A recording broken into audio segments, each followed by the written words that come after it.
स्वागत आहे. पाहूया आजच्या काही ठळक घडामोडी. 48 लोकसभा मतदारसंघाचा आढावा आपण या ठिकाणी घेणार आहोत आणि तुमच्या मतदारसंघात नेमकं कोण निवडून येतंय हे नक्कीच तुम्हाला जाणून घ्यायला आवडेल. त्यामुळे व्हिडिओ शेवटपर्यंत अवश्य बघा. कोण जिंकतंय तुमच्या लोकसभा मतदारसंघामध्ये जाणून घेऊया 48 लोकसभा मतदारसंघाचा आढावा. पहिला मतदारसंघ आहे रामटेक लोकसभा मतदारसंघ, ज्या ठिकाणी चुरशीची लढत होणार आहे. राजू पारवे शिवसेना शिंदे गट यांच्यामध्ये आणि श्यामकुमार बर्वे जे की काँग्रेसचे आहे यांच्यामध्ये. या ठिकाणी शिंदे गटाचे राजू पारवे विजयी होतील अशी शक्यता जी आहे ती वर्तवली जात आहे. दुसरी जागा निश्चितच नागपूरची, जिथे नितीन गडकरींचा विजय अतिशय सोपा मानला जातोय. भाजपचे नितीन गडकरी त्या ठिकाणी लढत देत आहेत, त्यांच्या विरुद्ध विकास ठाकरे काँग्रेसकडून, जे त्या ठिकाणी पराभूत होण्याची शक्यता जी आहे ती वर्तवली जात आहे. वर्ध्याला सुद्धा चुरशीची लढत या ठिकाणी बघायला मिळणार आहे. रामदास तडस भाजपचे त्या ठिकाणी आघाडीवर असतील किंवा त्यांचा विजय होण्याची शक्यता वर्तवली जात आहे. आणि राष्ट्रवादीचे अमर काळे, राष्ट्रवादी शरद पवार गटाचे, त्यांचा त्या ठिकाणी पराभव होण्याची शक्यता जी आहे ती वर्तवली जात आहे. अमरावतीमध्ये नवनीत राणा यांचा विजय सोपा होईल असं वर्तवलं जाते. नवनीत राणा भाजपकडून मैदानामध्ये आहेत, बळवंत वानखेडे काँग्रेसकडून त्या ठिकाणी मैदानामध्ये आहेत, ज्यांचा पराभव होण्याची शक्यता वर्तवली जात आहे. मात्र बच्चू कडू यांनी जोरदार त्या ठिकाणी अमरावतीमध्ये नवनीत राणा यांच्या विरोधामध्ये प्रचार केलेला आहे. त्यामुळे त्यांचा त्या ठिकाणी किती परिणाम होतो हे खरं तर बघण्यासारखं असणार आहे. 4 जूनला ते आपल्याला कळेलच. मात्र शक्यता जी आहे ती नवनीत राणा विजयी होतील अशी आहे. तुमचं मत देखील कमेंट करायला विसरू नका की मी कोणत्या मतदारसंघावर योग्य ओपिनियन देतोय की चुकीचं देतोय ते. पुढे जाऊया. तुमच्या लोकसभा मतदारसंघ येईपर्यंत वाट नक्की बघा. अकोलामध्ये सोपा विजय मानला जातोय, तो म्हणजे अनुप धोत्रे यांचा. भाजपकडून ते आघाडीवर आहेत, काँग्रेसकडून अभय पाटील आणि वंचित कडून प्रकाश आंबेडकर. निश्चितच काँग्रेस आणि वंचित मध्ये मताचं विभाजन झाल्यामुळं भाजपचा विजय त्या ठिकाणी सोपा मानला जातोय अनुप धोत्रे यांचा. त्यानंतर बुलढाण्यामध्ये चुरशीची लढत जी आहे ती बघायला मिळाली. शिवसेना शिंदे गट आणि शिवसेना ठाकरे गट यांच्यामध्ये. प्रतापराव जाधव हे त्या ठिकाणी पराभूत होणार अशी शक्यता जी आहे ती वर्तवली जात आहेत. आणि शिवसेना ठाकरे गटाचे नरेंद्र खेडेकर यांचा विजय होईल अशी शक्यता वर्तवली जात आहे.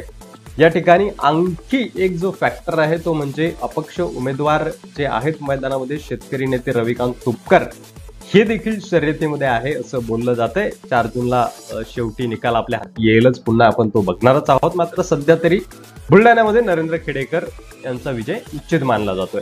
भंडारा गोंदियामध्ये चुरशीची लढत होते. सुनील मेंढे जे की भाजपचे आहेत ते आघाडीवर राहतील किंवा विजय होतील अशी शक्यता वर्तवली जात आहे. आणि प्रशांत पडोळे काँग्रेसचे त्या ठिकाणी पराभूत होण्याची शक्यता आहे.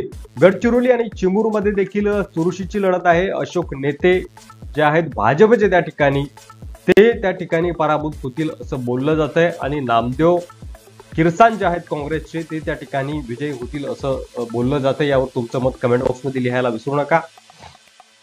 चंद्रपूरमध्ये देखील चुरशीची लढत आहे. सुधीर मुनगंटीवार यांची प्रतिष्ठा त्या ठिकाणी पणाला लागली, त्यांचा विजय होईल असं बोललं जात आहे. मात्र प्रतिभा धानोरकर काँग्रेसकडून मैदानामध्ये आहेत आणि या टफ लढत देत आहेत. सुधीर मुनगंटीवार यांना त्यांचा देखील त्या ठिकाणी विजय होऊ शकतो. अटीतटीचा सामना आहे. मात्र सध्या तरी सुधीर मुनगंटीवार यांना विजय मिळेल असं पोलमध्ये बोललं जात आहे. कमेंट बॉक्समध्ये नक्की सांगा या मतदारसंघामध्ये नेमकं कुणाचा विजय होतोय.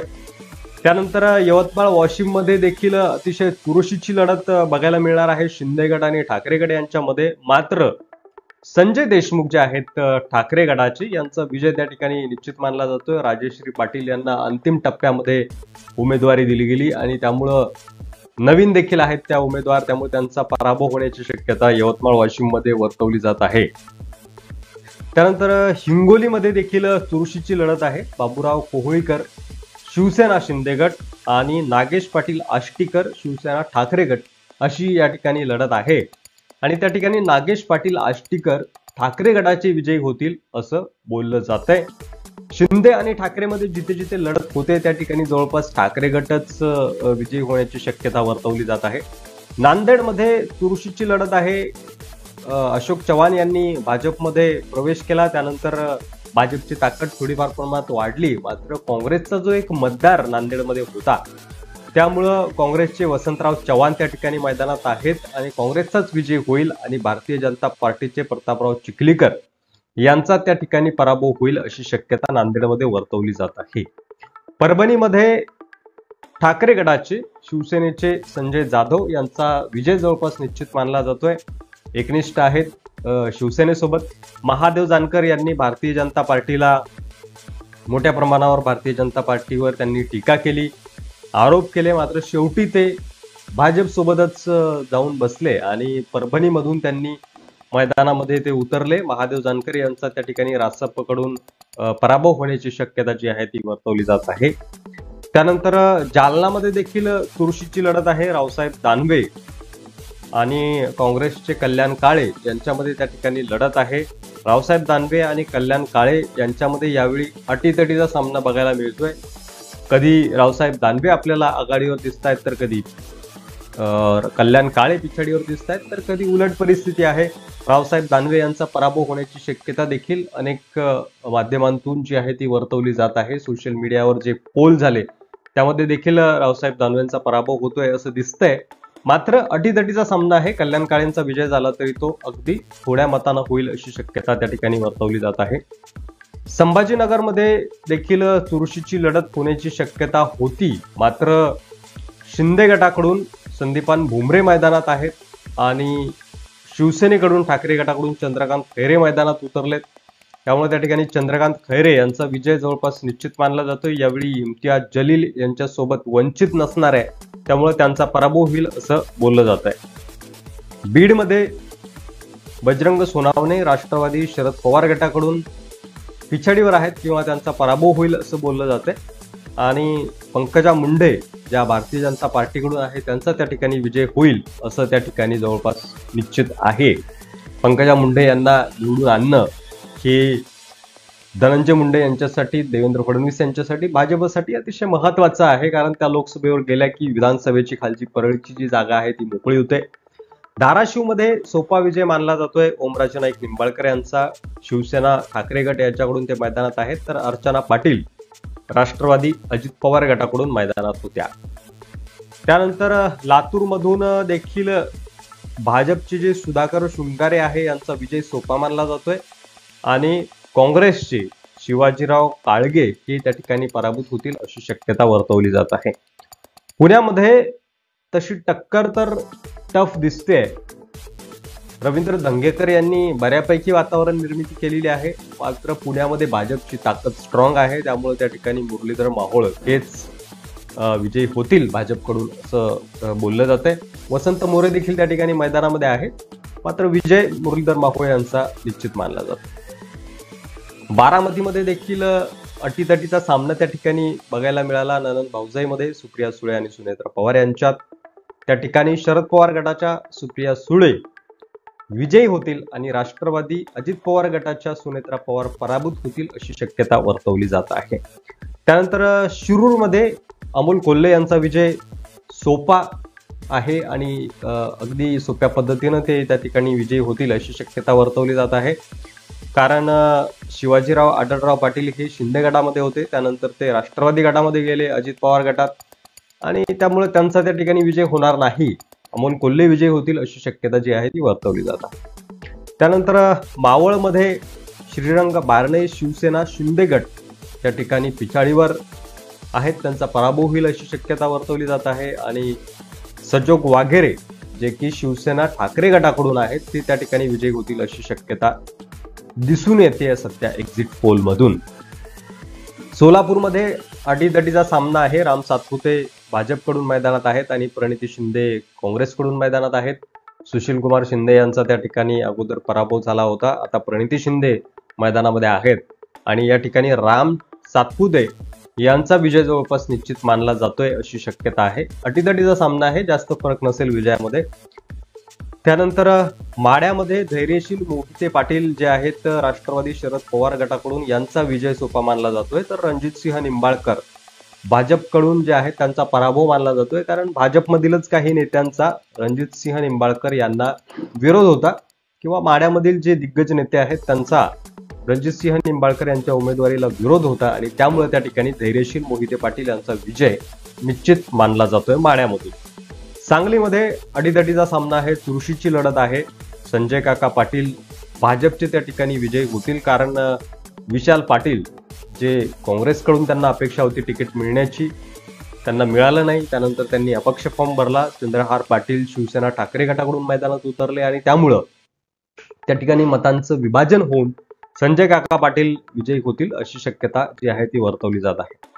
त्यानंतर साताऱ्यामध्ये सुद्धा प्रतिष्ठापनाला लागलेली आहे उदयनराजे भोसले यांची, कारण जेव्हा पोटनिवडणूक झाली होती साताऱ्याची तेव्हा शरद पवार यांचे जे उमेदवार होते श्रीनिवास पाटील यांनी उदयनराजे भोसले यांना पराभूत केलं होतं. ते पावसातली सभा आपल्याला माहीतच आहे.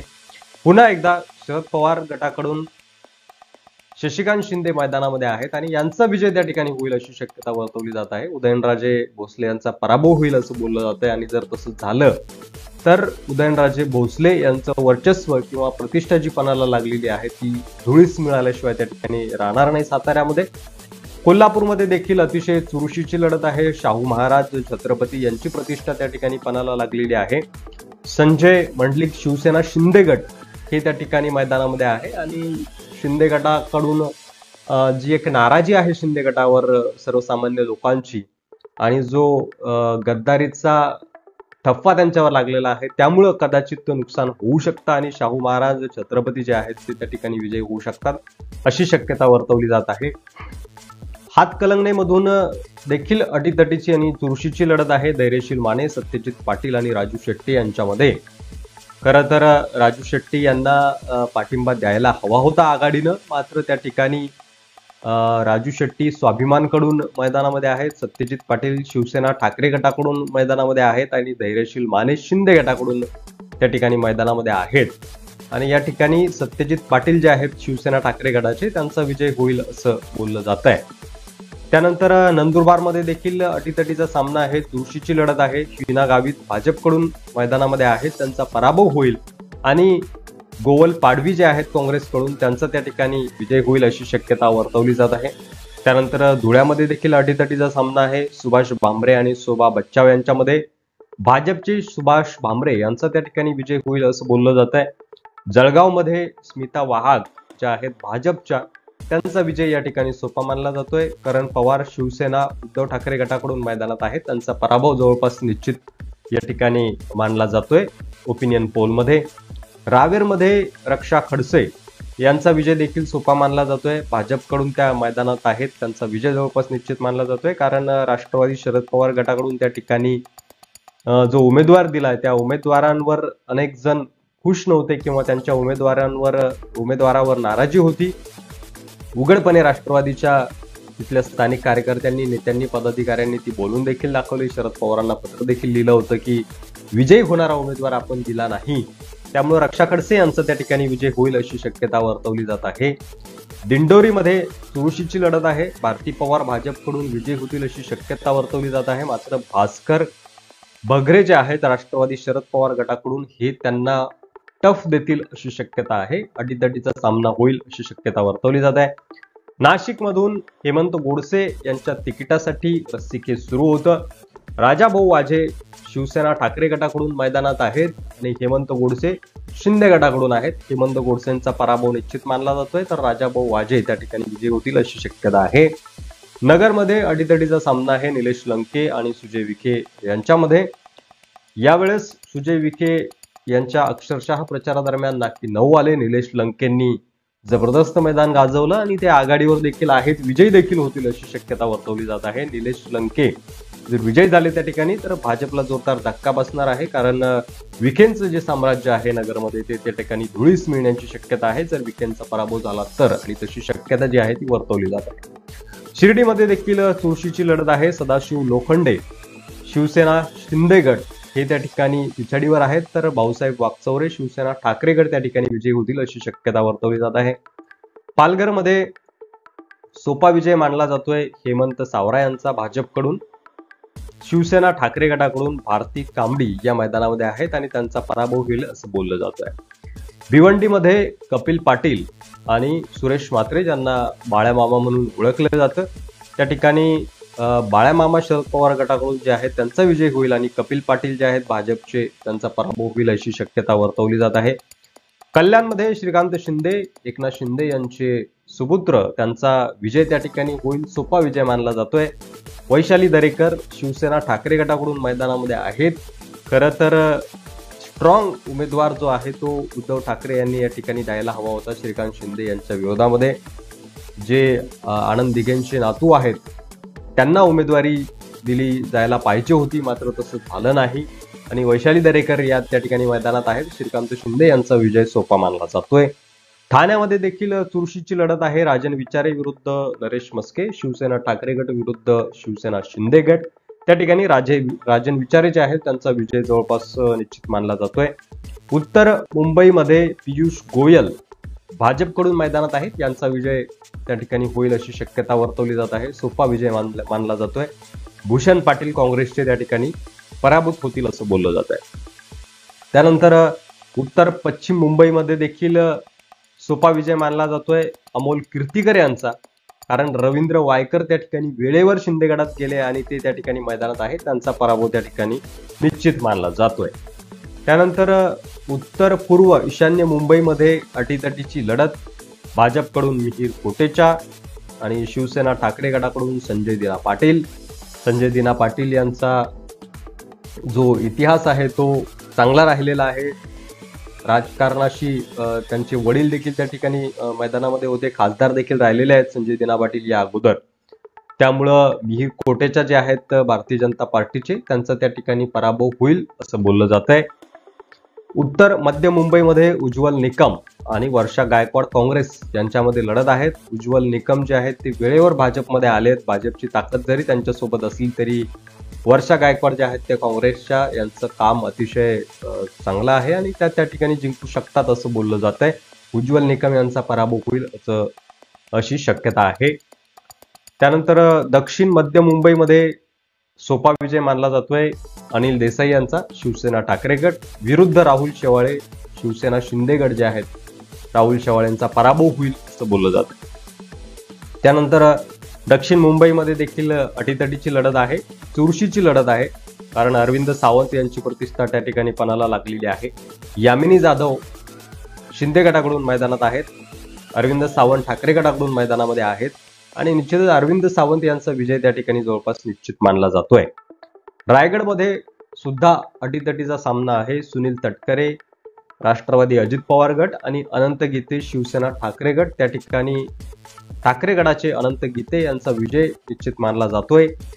रत्नागिरीमध्ये सुद्धा प्रतिष्ठा पणाला लागलेली आहे नारायण राणे यांची आणि भारतीय जनता पार्टीची, त्यांच्या विरुद्ध मैदानामध्ये आहेत विनायक राऊत शिवसेना ठाकरे गटाकडून। विनायक राऊत यांचा विजय होईल आणि नारायण राणे यांचा पराभव होईल असं बोललं जात आहे। नारायण राणे यांना केंद्रामध्ये मंत्रिपद देऊन त्यांना त्यांचे हात बळकट करण्याचा प्रयत्न झाला, मागच्या काळामध्ये त्यांना राज्यसभेवर देखील घेण्यात आलं, मात्र नारायण राणे तेवढा ठसा उमटवू शकले नाही। विनायक राऊत यांचं काम त्या ठिकाणी आहे आणि एकनिष्ठ आहेत ते ठाकरेंसोबत, त्यामुळे मतदार जो आहे तो विनायक राऊत यांच्यासोबत राहील असं बोललं जात आहे आणि त्यामुळे त्या ठिकाणी नारायण राणे यांचा पराभव तर विनायक राऊत यांचा विजय होईल अशी शक्यता वर्तवली जात आहे। 48 लोकसभा मतदारसंघाचा हा आढावा आपण घेतला, महाराष्ट्रातील संपूर्ण लोकसभा मतदारसंघाचा। तुमच्या लोकसभा मतदारसंघामध्ये कोण विजयी होत आहे आणि यामध्ये या एक्झिट पोलमध्ये काय बदल होऊ शकतात हे आम्हाला कमेंट बॉक्समध्ये लिहायला विसरू नका, सांगायला विसरू नका आणि असेच व्हिडिओ पाहत राहण्यासाठी आपल्या चॅनलवर नवीन असाल तर सबस्क्राईब करा, व्हिडिओ आवडला असेल तर जास्तीत जास्त शेअर करा। धन्यवाद। ताज्या घडामोडी पाहण्यासाठी MS मराठी न्यूज चॅनेलला लाईक करा, सबस्क्राईब करा आणि शेअर करायला विसरू नका। धन्यवाद।